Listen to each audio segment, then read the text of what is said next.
So this is just a little touch on kind of what's happening with our planet. I actually have more in-depth materials on this. If you search my channel for the videos I do for Chemistry 111, that course is Chemistry and Society, and we take a little bit different angle at understanding chemistry. We apply chemistry to everyday life and things around us, and so we do a whole unit on radiation from the sun, and we talk about climate change and all this stuff. So I do have more in-depth stuff, but for these purposes, we're just going to kind of do a little brief overview. All right.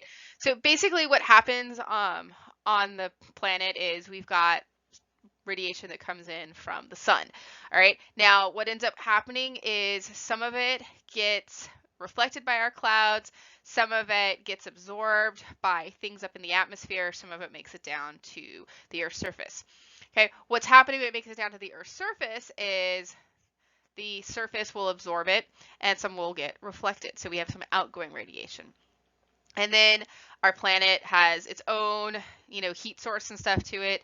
And so we get some radiation that gets emitted from our surface. Some of that's from this reflection from the sun. So anyway, we get energy coming in and we get energy going out.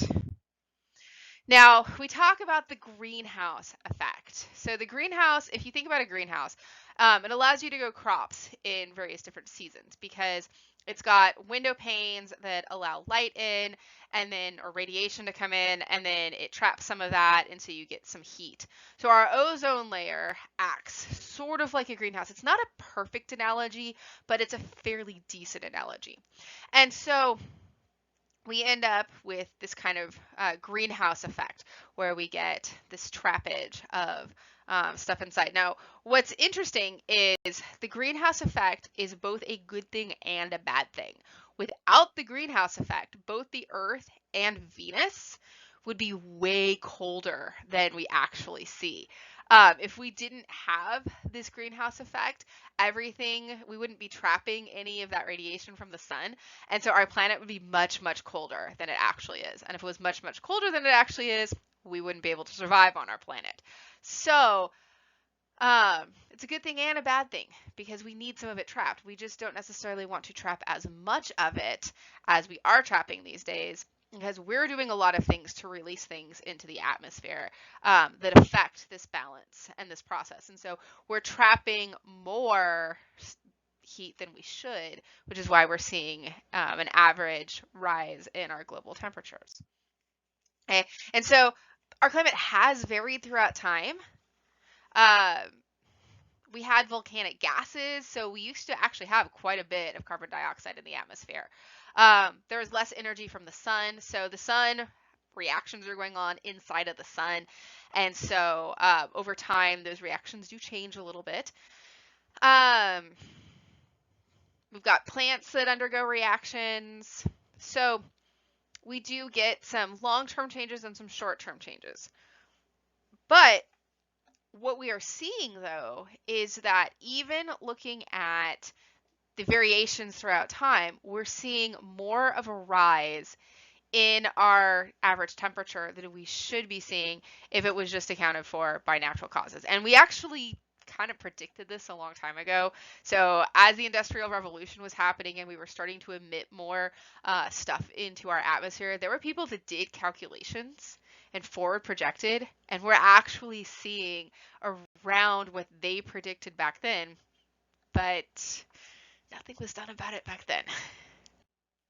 Okay, so greenhouse gases, these absorb radiation in the infrared region. And so carbon dioxide, water vapor, chlorofluorocarbons, those are the CFCs, nitrogen monoxide, methane. Methane's a big one. So like there's other issues from cows, but cow burps. So cow farts and cow burps do release these gases into the atmosphere, and we do so much dairy farming for meat and milk that cows actually are contributing to climate change, right? So it's a good reason to, eat your red meat in moderation. Other than just like the health effects in your body, but it's also good for the planet if you do red meat in moderation. Non-greenhouse gases are things like nitrogen, oxygen, argon. So for something to absorb energy in the infrared region, things have to happen with the bonds inside of the molecule. And so nitrogen, oxygen, and argon don't do what carbon dioxide, water vapor, etc. do. And yes, water vapor is a greenhouse gas as well.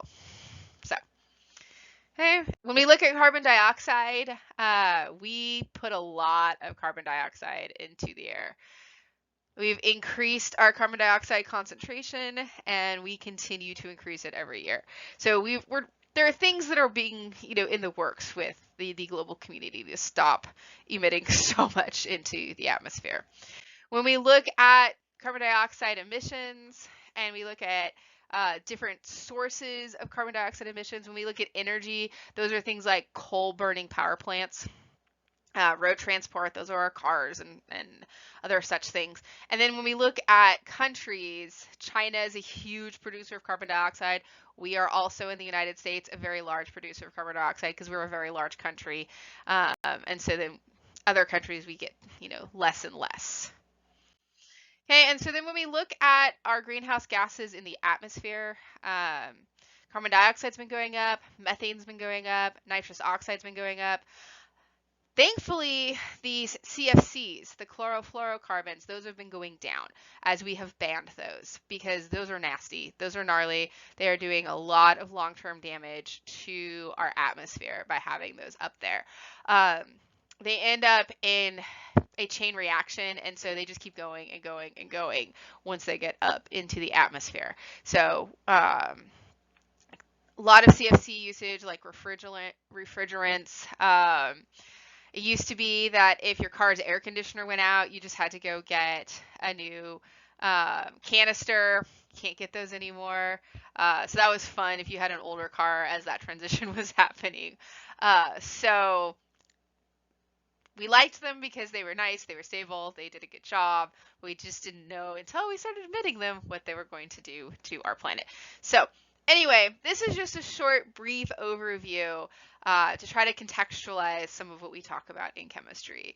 That we are seeing this climate change, and a lot of what's happening is we don't just emit everything as is. Like methane goes up as is, but things like our NOx's or carbon dioxide, some carbon dioxide is emitted as is, some of it is formed in the atmosphere. Our NOx's, some are emitted as is, some formed in the atmosphere. A lot of the problems that we see do indeed start to come from reactions up in the atmosphere. Like ozone is both a good thing for our ozone layer, and it's bad if ozone's down at our level because then it's an air pollutant, and reactions cause that to happen. So it's a delicate balance, so we have to try to keep everything in.